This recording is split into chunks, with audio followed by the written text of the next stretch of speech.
Police America में लिखा होता है to help you and serve you, यानी कि आपकी मदद करने और आपकी खिदमत करने के लिए होती है पुलिस, आपको प्रोटेक्शन देने के लिए होती है अवाम की। पुलिस की वर्दी पहन के पार्टी का फ्लैग नहीं देखा जाता, पाकिस्तान का झंडा देखा जाता है, आईन देखा जाता है। ये नहीं देखा जाता कि कोई बड़ा ताकतवर है या उस जमात की हुकूमत है। हमारे जमाने में जब इमरान खान इस मुल्क के वजीर आजम थे, हमारे अपने वुज़रा कई सीनियर पार्टी के मेंबरान जिनके ऊपर नैब का या कोई केस ऐसा बना, खान साहब ने उनको कहा वजारत से छोड़ें, कैबिनेट से बाहर जाएं, अपने आप को अदालत में जाके पेश करें, वहां अपने आप को इनोसेंट प्रूफ करें, केस लड़ें, फिर आप वापस आइएगा। और यहां यह तमाशा है कि जितना बड़ा क्रिमिनल होता है उसको उतना बड़ा ओहदा दे देते हैं, और सबसे बड़े क्रिमिनल को तो वजीर आजम ही बना दिया आपने, जिसपे अरबों रुपए की मनी लॉन्ड्रिंग थी। वो उसने आके पहला काम क्या किया, अपने केस खत्म किए। मैं इस वाकये की को नोटिस पे लाने की वजह यह थी कि मैं आईजी सिंध गुलाम नबी मेमन साहब से डिमांड करता हूं कि इमीडिएटली फौरन आज इसी वक्त, अल्लाह को सबने जवाब देना है, आपने भी हमने भी, इस वाकये का नोटिस लें और जो जुल्म बरोई साहब के साथ किया जा रहा है इमीडिएटली उसको रोकें। और जिन लोगों ने उनके ऊपर अटैक किया है, इसकी वीडियोस भी आ गई हैं, पुलिस की वीडियोस भी हैं कि किस तरह उनको लेके जाया जा रहा है, सोशल मीडिया पे सब है। आप उनके खिलाफ एक्शन लें, वरना अगर आप ये नहीं ले सकते, अपने ही इदारे के अंदर बैठे हुए क्रिमिनल्स का हिसाब किताब नहीं कर सकते, तो फिर आपको माजरत के साथ आईजी सिंध रहने का फिर आपको कोई हक नहीं है।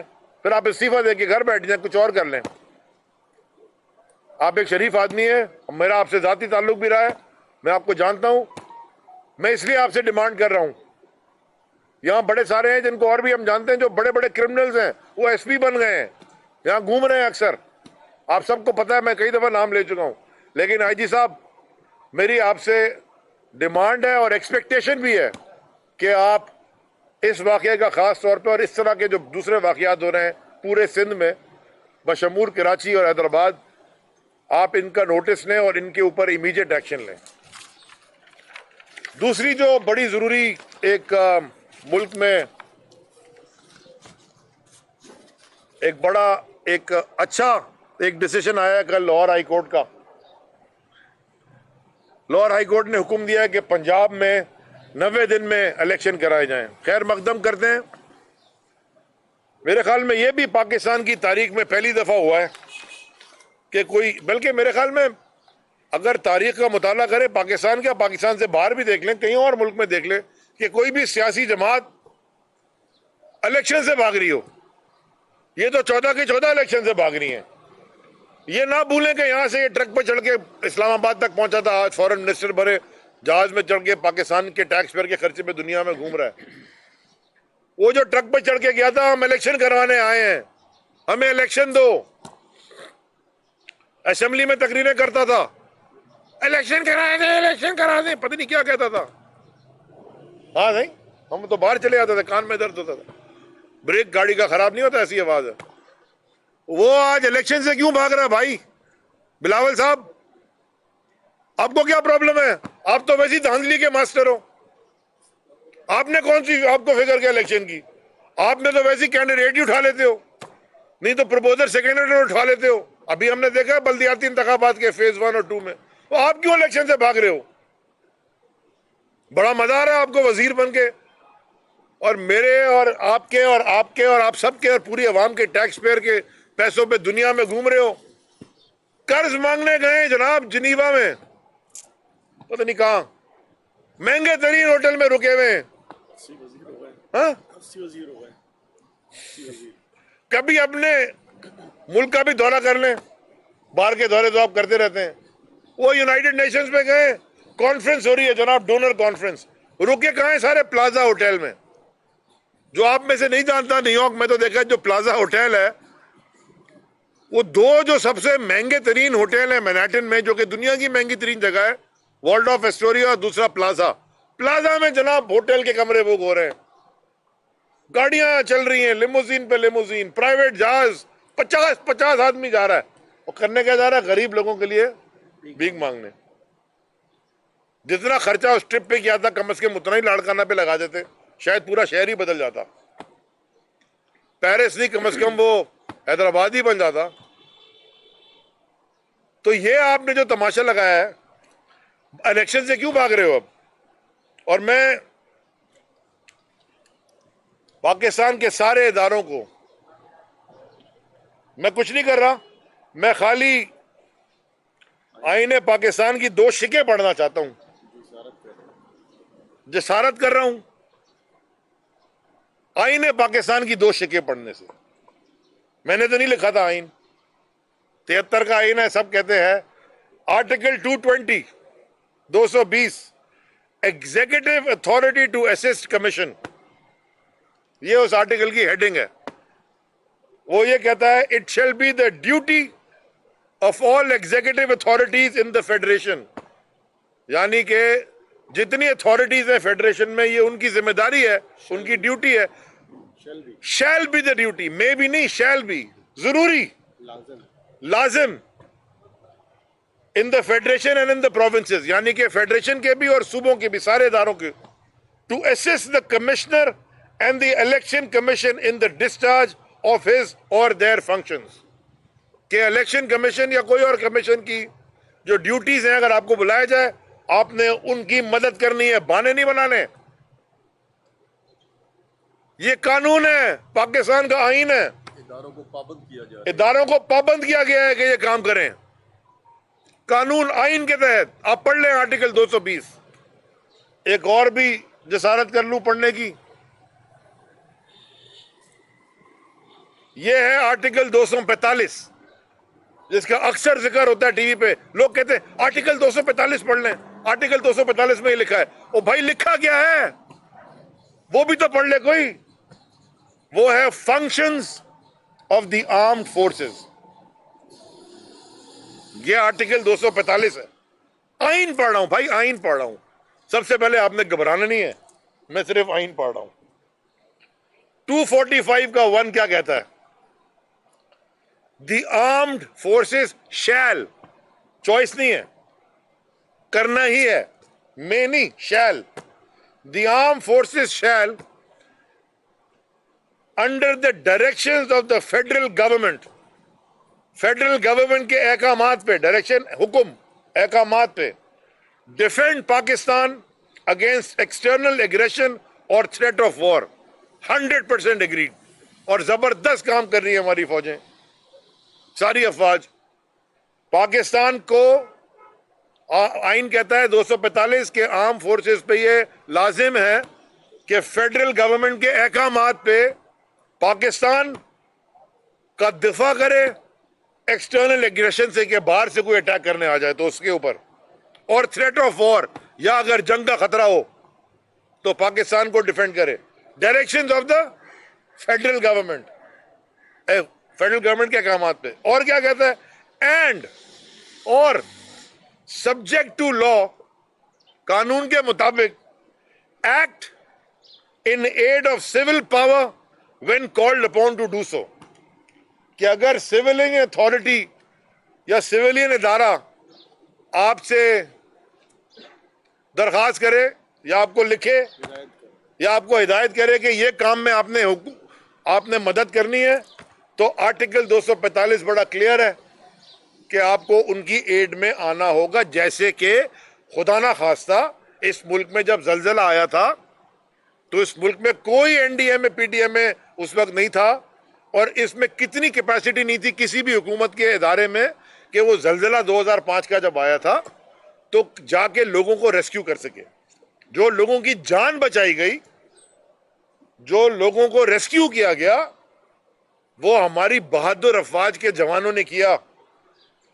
जैसे कि जब सैलाब आया था 8 वाला या अभी वाला या बीच में जितने कोई आफत आई थी, तो आर्म फोर्सेस एड कर रही थी सिविलियन अथॉरिटीज को।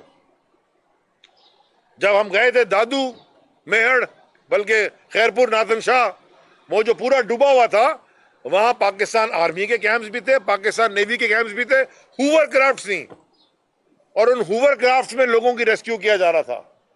सांप काट रहे थे लोगों को पानी से निकल के, उसके लिए मेडिकल कैंप्स लगाए थे हमारी अफवाज ने। सलूट हमने उनको पेश किया। इसी तरह जब इस शहर कराची में इमरान खान के दौरे हुकूमत में जब हमने ये सफाई करवानी थी, माफियाज हैं इधर, कचरे के ऊपर भी ये माफिया हैं। 2019 में मैंने जब क्लीन कराची किया था तो पाकिस्तान आर्मी का एक जबरदस्त इदारा है FWO, उनको ऑन बोर्ड लिया और उनसे ये काम करवाया था। उन्होंने आगे जिससे भी करवाया सुपरविजन उनकी थी, डायरेक्शन फेडरल गवर्नमेंट की थी।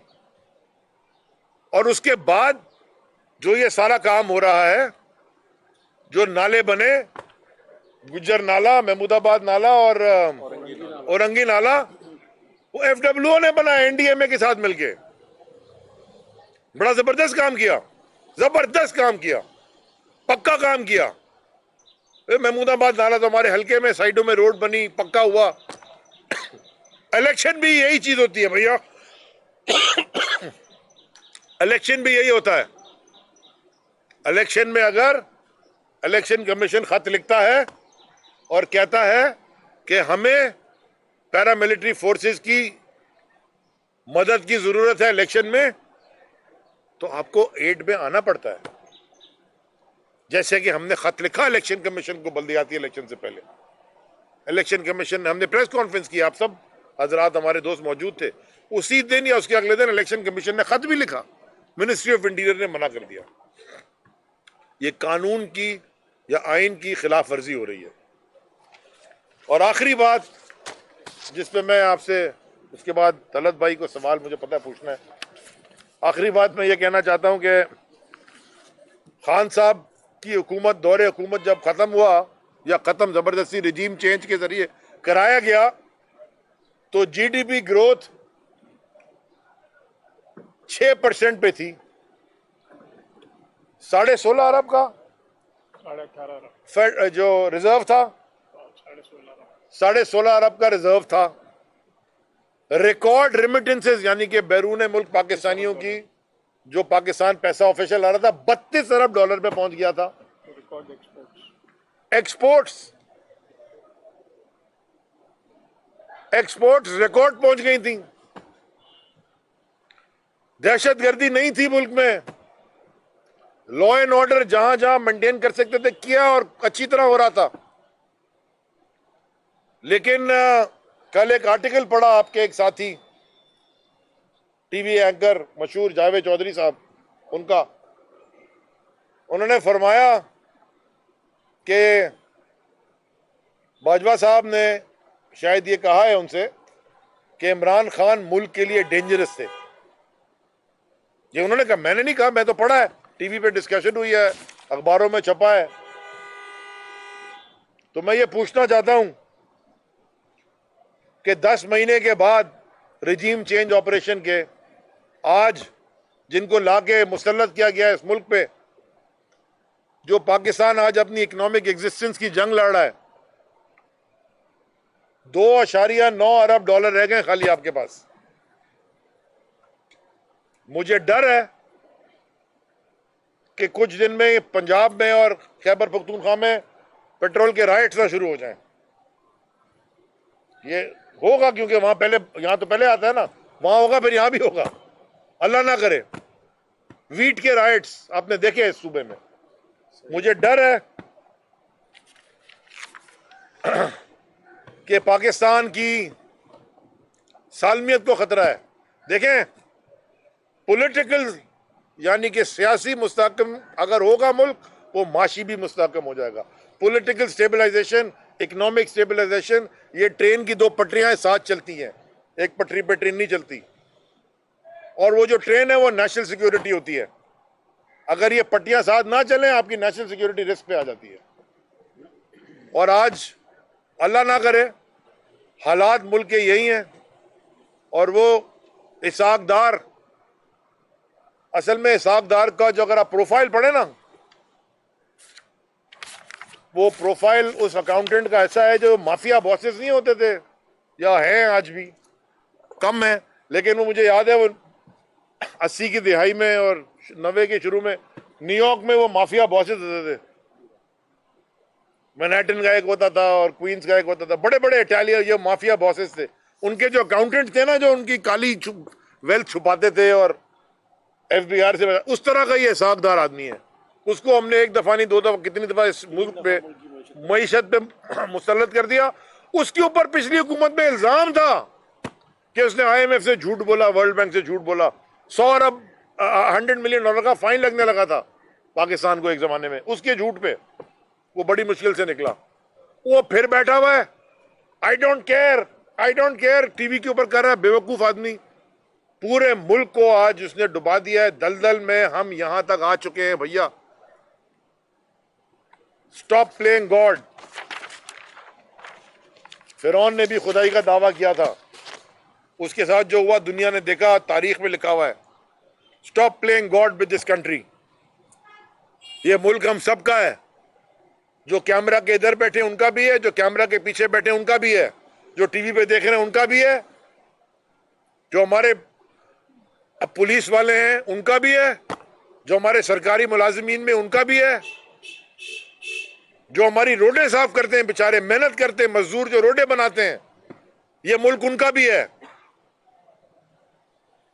जो नीचे हमारे मोहल्लों में बुला के आप जैसे गटर साफ करवाते हैं, ये उनका भी मुल्क है, उनका भी हक है। ये उनका भी मुल्क है जो हमें सिक्योरिटी देते हैं। सबका मुल्क है। इस मुल्क को सब ने मिलकर इस मुल्क को आगे लेके चलना है।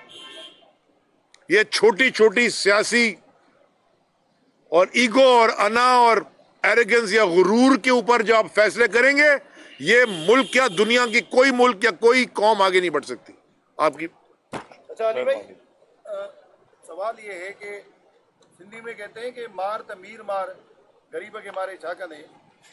आप तो अपने ही इत्तेहादी फंक्शन लीग के पीछे पड़ गए हो। इक़्तिदार में थे तो भी फंक्शन लीग के लोग तोड़े और अब भी फंक्शन लीग के ही पीछे पड़े हुए। हालांकि वो बेचारी जैसा देता उसका हाल है, वो आपके साथ खड़ी है हर सूरत हाल में। एक तो ये चीज़, दूसरा ये बताएं, मईशत पे आपने बड़ी तनकीद की, आपके पास क्या प्लान है मईशत को बेहतर करने का, क्योंकि आप लोगों के दौर में ही ये सारी मसाइल पैदा हुए। मैं आपको दोनों सवाल के जवाब देता हूँ। पहला वाला तो बहुत आसान है, बल्कि दूसरा भी आसान है। देखें, हमारे साथ GDA खड़ी रही, आज भी खड़ी है। फंक्शनल लीग भी हमारे साथ है और हम भी उनके साथ हैं। अगर कोई कारकुन या कोई ओहदेदार फंक्शन लीग का, मैंने भाई आपको फोन किया कि आपने मुझे किया? नहीं, मैंने फोन किया। मैंने तो आपको नहीं फोन किया, मैं आपसे कभी नहीं मिला। अगर कोई इमरान खान के मंशूर पे आना चाहता है, मैं क्या बोलूं, तुम्हारे लिए गेट का दरवाजा बंद है, जाके वहीं रहो। जबरदस्ती किसी पे नहीं है सियासी। आज भी हमारे पार्टनर हैं, इंशाल्लाह कल भी हमारे पार्टनर रहेंगे। और साथ ही हम इस मुल्क में इस सूबे की जंग मिल के लड़ेंगे जरदारी माफिया से छुटकारे के लिए। तो इसमें घबराना नहीं है। हो सकता हमारा कोई उधर चला जाए, आते जाते रहते हैं लोग, कोई फर्क नहीं पड़ता। सियासी जमात है, कोई सिंध क्लब की मेंबरशिप नहीं होती कि बड़ी मुश्किल से मिले। सियासी जमातों के दरवाजे हमेशा खुले होते हैं लोग। और सबसे बड़ी, ये तो खैर हमारे मुखालिफ नहीं है, तो हमारे दोस्त ही हैं, लेकिन सबसे बड़ी जीत, देखो जीतने के दो तरीके हैं, सही है, आप सुने, दो तरीके हैं। या अपने मुखालिफ को शिकस्त दे दो, या अपने मुखालिफ को कन्विंस कर लो कि वो आपकी तरफ, आपके मौक़िफ़ पे आ जाए। तो हमारा ये दूसरा तरीका बेहतर है। लड़ाई जंग नहीं है, अखाड़ा नहीं है, सियासी अखाड़ा है। उसमें जंग जीत ऐसे जाती है कि अगर आपके मुखालिफ, ये तो दोस्त है, मुखालिफ अगर आपकी तरफ आपकी राय में हमंगी मिलाने लगे तो ये आपकी जीत है। दूसरा बड़ा मजे का सवाल है, हर वक्त पूछते हैं लोग आपका क्या प्लान है। भाई साहब, हमारा कोई ना कोई प्लान तो होगा ना। जो भी मैंने आपको फिगर्स बताए, ये स्टेट बैंक के फिगर्स हैं और सारों को पता है कि ये फिगर्स ठीक थे और हमने करके दिखाया। तो ये प्लान ऐसे तो नहीं दिखाया जा सकता, लेकिन आपको बैठ के इसके ऊपर भी कभी पूरी माशी टीम के साथ प्रेस कॉन्फ्रेंस कर देंगे। ये हमारे माशी एक्सपर्ट है बिलाल। मैं एक चीज ऐड कर दूं तलत भाई, कि 2018 में जब हमारी हुकूमत आई थी, तभी है ना, आप उस वक्त के जितने इकोनॉमिक एक्सपर्ट्स हैं उनका आप तज्जिया निकाल लें, उस वक्त ही मुल्क डिफॉल्ट होने के करीब था। बिल्कुल 2018 जून में पाकिस्तान की तारीख का सबसे बड़ा करंट अकाउंट डेफिसिट $19.5 बिलियन का ये छोड़ के गए थे।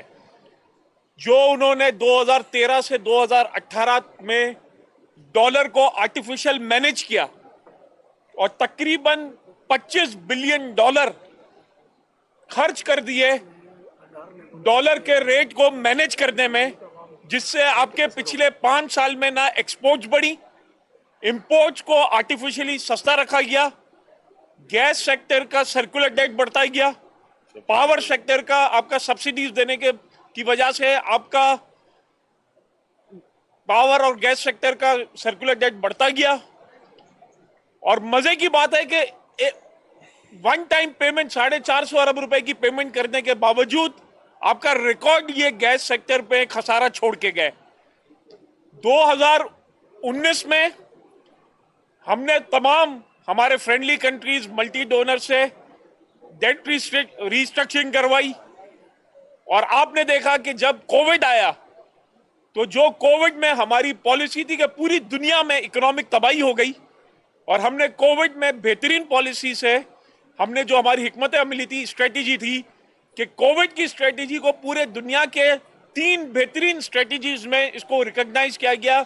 IMF, वर्ल्ड बैंक और इंटरनेशनल फोरम्स ने मिसाल देते थे कि किस तरह पाकिस्तान ने कोविड की स्ट्रेटेजी को अडॉप्ट करके कोविड से इस मुल्क को निकाला गया। उस वक्त आपको याद था, सब लोग कहते थे कि लॉकडाउन कर दें, बंद कर दें, और हमने उस वक्त बिजनेसमैन इंडस्ट्रियलिस्ट को स्पेशल पैकेज देके इस इकोनॉमिक क्राइसिस से हमने इस पाकिस्तान को निकाला।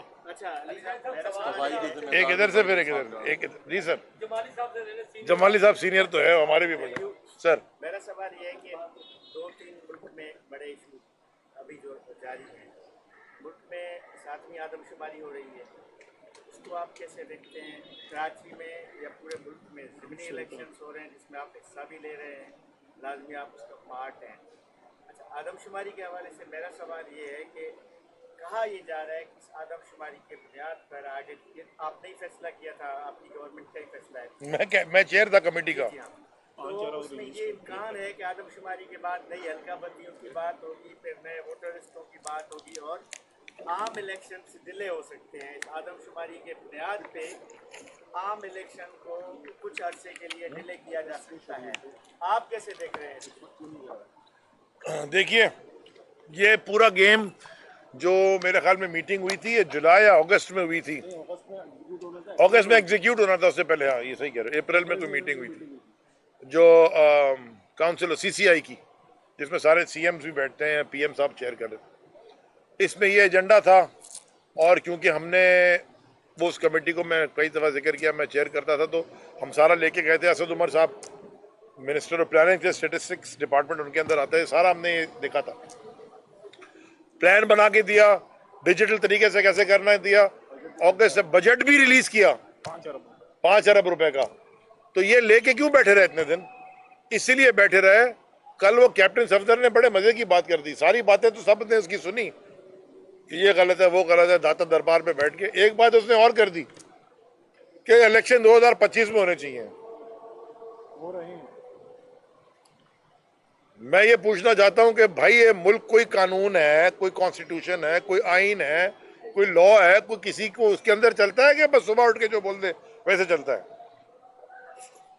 जो कल, इसी से मैं ऐड कर देता हूं, जो कल जावेद चौधरी साहब का जो आर्टिकल आया है, तो क्या मैं दरख्वास्त नहीं करूं सुप्रीम कोर्ट के चीफ जस्टिस से, आजिज़ाना दरख्वास्त नहीं करूं? क्या आपको प्रेसिडेंट ऑफ पाकिस्तान ने भी खत लिखा कि आप इस रिजीम चेंज का जो पूरा ड्रामा हुआ था, वोट ऑफ कॉन्फिडेंस का, नो कॉन्फिडेंस का, उसके ऊपर एक कमीशन बना के इसकी तहकीक करें? अब तो बात खुल के सामने आ गई ना, अब तो उन्होंने कह दिया कि जी वो डेंजरस था, वो तो इंटरफेरेंस भी सामने आ गई। तो क्या चीफ जस्टिस ऑफ पाकिस्तान साहब, मैं आज से हर रोज टीवी शो में जो भी मिलता है, आखिरी बात मैं ये करता हूँ, आज भी यही कर लेता हूँ, आपसे हाथ जोड़ के गुजारिश कर रहा हूँ, इस मुल्क के कानून के तहत उसको चला लें, ये ना करें। और अगर आप खामोश रहेंगे, देखें, जुल्म अगर हो रहा हो और ताकतवर कोई बैठ के जुल्म देख रहा हो तो वो एडर एंड अबेटर ही हो जाता है। आपका बहुत बड़ा मर्तबा है, पूरी कौम आपसे एक्सपेक्ट करती है कि आप ये जितने केसेस इतने सारे पड़े हुए हैं, और इसमें जो खास बड़े बड़े केसेस हैं, खुदारा उनको देखें। नैब का केस बहुत बड़ा केस है, सब माफ करवा रहे हैं, देखें। इलेक्शन का तो चले एक बड़ा अच्छा फैसला आया, हमने वेलकम किया, इलेक्शन करवाएं ना, करवाएं इलेक्शन, अपनी मर्जी का केयरटेकर तो ले आए हो, हमारा काम था अदालत में चैलेंज करना, वो हम कर चुके हैं, लेकिन आप करवाएं इलेक्शन, डेट दें। और जो आखिरी आपने बात की इलेक्शन की, देखें ज़िमनी इलेक्शन की, बड़ा इंटरेस्टिंग है, वो काश लेटर में लेके आता, दिखाता आपको नेशनल असेंबली से लेटर, सबको आया, हमें भी आया, कि जी आपने 11 अप्रैल 2022 को इस्तीफा दिया था और आपका इस्तीफा 11 अप्रैल 2022 से एक्सेप्ट हो गया, from the date herewith, यानी कि उसी दिन से एक्सेप्ट हो गया, चलो जी ठीक है, बड़ी मेहरबानी, हम तो खुद दे के आए थे, लेकिन लेटर की तारीख है जुलाई 17, 2023, तो यही कॉन्स्टिट्यूशनल वायलेशन है।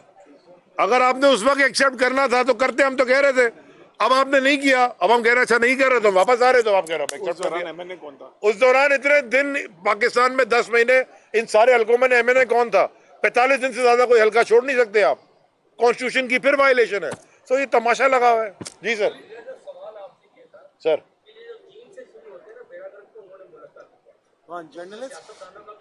जर्नलिस्ट सर सर इन्होंने मुल्क डबो दिया, पहले ज़मीनी इलेक्शन में भी आप लोग जीते, हल्फनामा उठाया, अभी ज़मीनी इलेक्शन में भी आप लोग जीतेंगे, शायद हल्फनामा उठाए तो मुल्क का नुकसान तो आप भी करेंगे, अगर वो कर रहे हैं तो आप नहीं कर रहे। देखें, मैं इसलिए ना मैंने जनरल इलेक्शन कहना ही छोड़ दिया, मैं आम इंतखाबात कहता हूँ, जनरल इलेक्शन तो बहुत हो गए, आम इंतखाबात, अवामी इंतखाबात कराएं। तलत भाई समझ, चल आपको समझ आ गई। देखें, दो पॉलिटिक्स थी, एक जो ये कर रहे हैं पावर पॉलिटिक्स, कुछ भी कर लो, मर जाओ, बिक जाओ, लूट जाओ, बर्बाद जो हो जाए, हमें इक़्तिदार में टंगे रहने दो, बस ना छोड़ो। इमरान खान साहब ये पॉलिटिक्स, पावर पॉलिटिक्स तो मुशर्रफ जमाने में कर लेते तो फिर वहीं आ जाते, वो तो खुद कई दफा कह चुके मरहूम मुशर्रफ साहब, उस वक्त भी हो चुका था ना। पावर पॉलिटिक्स नहीं की, ये तब्दीली की पॉलिटिक्स है। अगर पावर पॉलिटिक्स करते तो ना नेशनल असेंबली से 11 अप्रैल को इस्तीफा देते, ना कि खैबर पख्तूनख्वा में जहाँ 2/3 से हमारी हुकूमत थी, फुल पावर थी, वहां से इस्तीफा देते, या ना इस्तीफा देते पंजाब असेंबली से, जीत के आए थे भाई, दोबारा बाई इलेक्शन कराया, इन्हीं की हुकूमत में फिर भी जीत गए।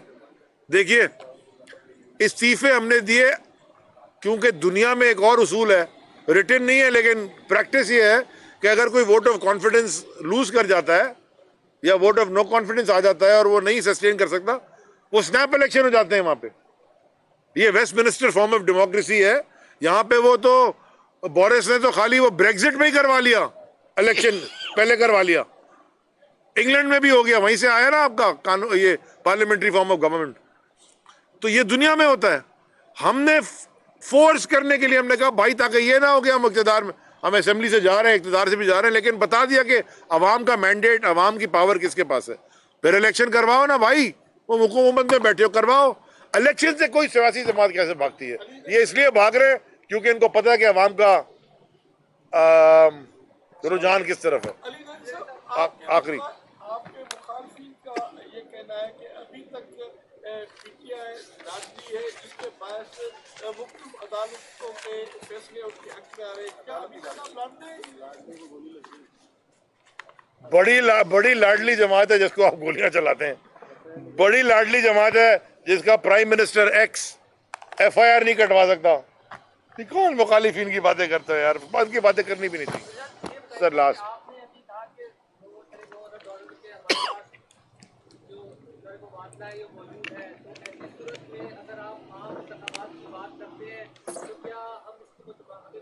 अच्छा सवाल, वो तो होना है ना, अच्छा सवाल, उसके बाद जो भी हुकूमत आए तो क्या वोट करने के लिए अच्छा मैं तो मैं छोटा सा जवाब दूंगा, फिर मैं सियासी बात कर लूंगा और माशी बात बिलाल गफार साहब पे छोड़ूंगा। सियासी बात यह है कि पब्लिक मैंडेट या पब्लिक सपोर्ट के बगैर कोई हुकूमत भी कुछ नहीं कर सकती। जब मुशर्रफ का भी मार्शल लॉ लगा था ना, जनरल परवेज मुशर्रफ मरहूम का, तो यहाँ हालांकि वो भी कानून की खिलाफ वर्जी थी, लेकिन पब्लिक सपोर्ट ऐसी थी कि लोग रोड पे मिठाइयाँ बांट रहे थे, इसलिए वो जो शुरू के 2-3 साल में काम कर गया वो आखिर तक ले गया उनको। पब्लिक सपोर्ट किसी के साथ भी हो वो काम कर जाता है, और पब्लिक सपोर्ट ना हो तो आप जो मर्जी कर लें वो काम नहीं हो सकता। ये इसीलिए जमहूरियत का सिस्टम इवॉल्व करता है। पब्लिक सपोर्ट, पब्लिक मैंडेट होता है, और पब्लिक मैंडेट वाली जमात जो भी आएगी इलेक्शन के बाद, अगर आप समझते हैं कि बिलावल जरदारी अगर खैबर पख्तूनख्वा में और पंजाब में जीत सकता है, इंशाअल्लाह वो अगला सिंध में भी नहीं जीतेगा और तहरीक इंसाफ की हुकूमत बनेगी इंशाअल्लाह। लेकिन तो फिर करा ले इलेक्शन, डरना किस बात का? पब्लिक मैंडेट ले लें, उसके बाद आप फैसले करें। जी बिलाल आप जवाब। देखिए, इकोनॉमिक स्टेबिलिटी जो होती है वो डायरेक्टली लिंक होती है पॉलिटिकल स्टेबिलिटी से। जब आपके मुल्क में इकोनॉमिक स्टेबिलिटी होगा, इन्वेस्टर्स कॉन्फिडेंस होगा, बिजनेस सेंटिमेंट्स जो होंगे वो बेहतर होंगे, तो आपकी इकोनॉमिक स्टेबिलिटी होती है। क्योंकि जो एक इंडस्ट्रियलिस्ट होता है, एक इकोनॉमिस्ट होता है, जो बिजनेसमैन होता है, वो एक लॉन्ग टर्म प्लानिंग लेके चलता है।